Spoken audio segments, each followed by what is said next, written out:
Goodbye. You know, we get more than facts when we watch the news. We get the rumors, what's going on, who said this.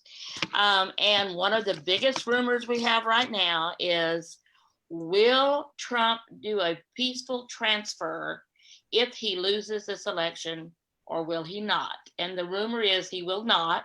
So let's hear about this rumor, Dr. Schein.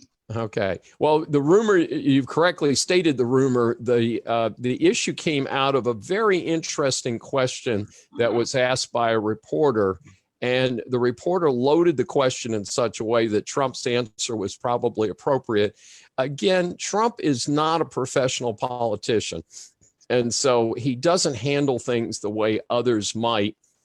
In fact, it's kind of interesting that Jill Biden, Joe Biden's wife, was asked about the gaffe machine known as Joe Biden.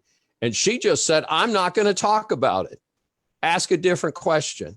And I think that Trump, if he had been more savvy as a politician, and I think the people that support him love him because he's not really the typical politician, that he should have just stuck it in this guy's face and said, next question. So that's an inappropriate question. America has a 220-year history of peaceful transition between administrations. Ask another question, somebody else, and just immediately identify another reporter and move on. So he walks into these things himself because he does not have that savvy that we would like to see, speaking as someone who's exposed to the public quite a bit. And but in terms of peaceful transmission, there is very little doubt that if Joe Biden wins the Electoral College, that he will be made the president, for better or for worse. And I do not see that Trump would oppose that. I think what Trump was in his mind, and the reason that he bobbled the question, was that if there is irregularities in the election, that he would have the legal right to challenge the irregularities. And we only need to look at the year 2000 election between Al Gore and George W. Bush to see where the Supreme Court had to resolve the issue of who won the election. It wasn't an issue of Al Gore conceding the election. It was an issue of the Supreme Court deciding on some election irregularities in Florida. We already know that there are some very significant possible irregularities. I believe the state of Wisconsin just identified over 100,000 registered voters who are no longer eligible to vote, either due to death or due to moving out of the state and other reasons. Our election rolls are in shambles around the country.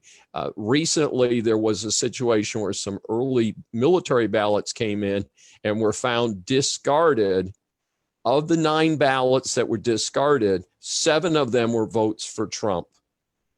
So if Trump has a legal reason to challenge, that's not a refusal to a peaceful transmission of power. That is a acknowledgement that maybe a court system will need to look into it. And by the way, the FBI is investigating those absentee ballots that were thrown away. And we would love to have your comments. So do your research, look for the facts. And if you want to ask Dr. Schein a question, please include it here in the comment section, and we'll be watching those and we'll get those questions to Dr. Schein. Great. Well, this has been a great day, and we'll be announcing our topics for next week. You can watch us live right here on Facebook every Tuesday, 11 a.m. Central, or you can go over to YouTube, watch it there, or to your favorite podcast. So if you have a favorite podcast and you cannot find, if you cannot find Saving America, then request it. So we're getting on more and more podcast distribution programs every day. And I know we're on iTunes, and I know we're on a few of the others. So if you want it on yours and you don't see it, then feel free to request it, or send us post a question again in the comments, and we'll be happy to make that effort for you. So thanks again. Thanks for joining us here on Saving America. with Dr. David Schein, author of The Decline of America. This is the facts about the presidents for the last 100 years and how they dealt with one crisis after another, whether it's economy, whether it's immigration, or a pandemic, as we have and other presidents have had. So as we approach the final month in this pre-presidential election year, if you're still undecided, which there are a percentage that are still undecided according to the news, then get this book.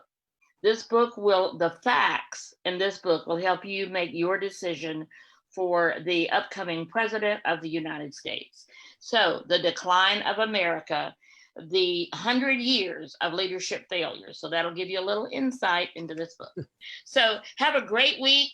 David, have a great week. We will see you guys back here next Tuesday, 11 a.m. Central. Thank you very much for joining us. Thank you, Sandy.